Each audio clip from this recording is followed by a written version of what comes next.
September 6 దేవుని వాగ్దానం. ప్రేమ కలిగి సత్యము చెప్పుచు క్రీస్తువలే ఉండుటకు మనమన్ని విషయములలో ఎదుగుదాము. ఎఫెసీ 4:15. మన ప్రభువైన యేసు క్రీస్తు నామములో మీ అందరికీ ఈ ఉదయం శుభములు తెలియచేయచ్చు ఉన్నాను. ప్రియులారా, దేవుని మహాకృప మనలను ఎప్పుడు కూడా ఆశీర్వాదకరంగా ఉంచుతూ ఉంటుంది.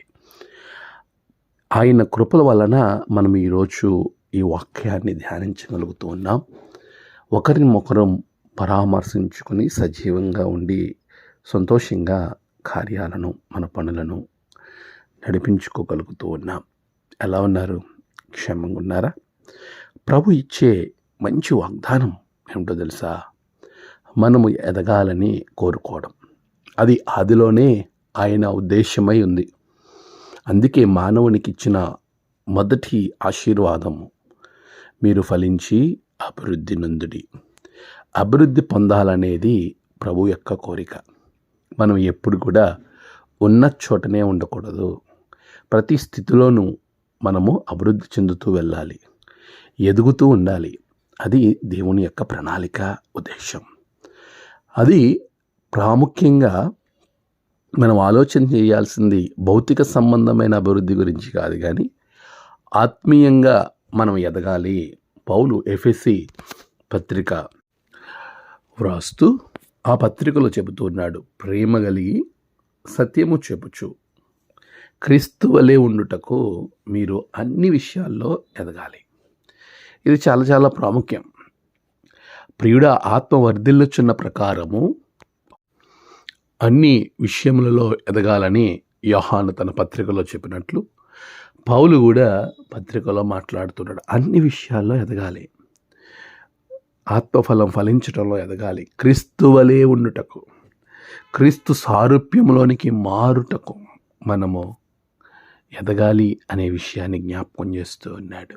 ఈరోజు ఒక క్రైస్తవ విశ్వాసురాలుగా నీ జీవితాన్ని దేవునిలో ఎదిగింపజేసుకుంటున్నావా లేదా? లేక లోకములో నీవు ఎదిగించుకోవాలని ఆశపడుతున్నావా? క్రీస్తులో ఎదుగుటకు ప్రయత్నం చేయాలి. క్రీస్తు వలె ఉండుటకు మనము అహర్నిశలు ప్రయాసపడాలి. అలా ప్రయాసపడినప్పుడు ప్రభు మనకి అన్ని విధములా సహకరించి మనలను ముందుకు నడిపిస్తాడు.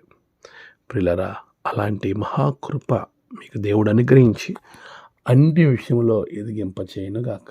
ఆమేన్. ప్రార్థన.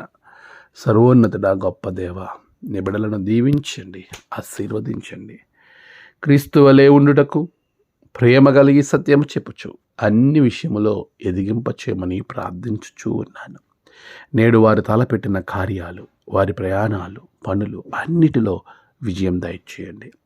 అపవాది నుండి తప్పించి నీ రక్షణ బిడ్డలకు అనుగ్రహించండి. దేవా, నేడు జన్మదినము, వివాహ దినము, ఆయా విశేష దినములు జరుపుకుంటున్న బిడ్డలను బహుగా దీవించండి. తమ ప్రియులను కోల్పోయి ఆదరణ కొరకు ఎదురు చూస్తున్న బిడ్డలకు ఆదరణ దయచేయండి. దినదీవులతో నింపి మీరే మహిమ పొందమని యేసు నామమున ప్రార్థించి వేడుకొనుచున్నాము తండ్రి. ఆమేన్. తండ్రి, కుమార, పరిశుద్ధాత్మ త్రియేక దేవుని దీవెన, కాపుదల మీకు నిరంతరం తోడే ఉండి క్రీస్తు వలె అన్ని విషయంలో ఎదిగింపచేయునుగాక. ఆమేన్.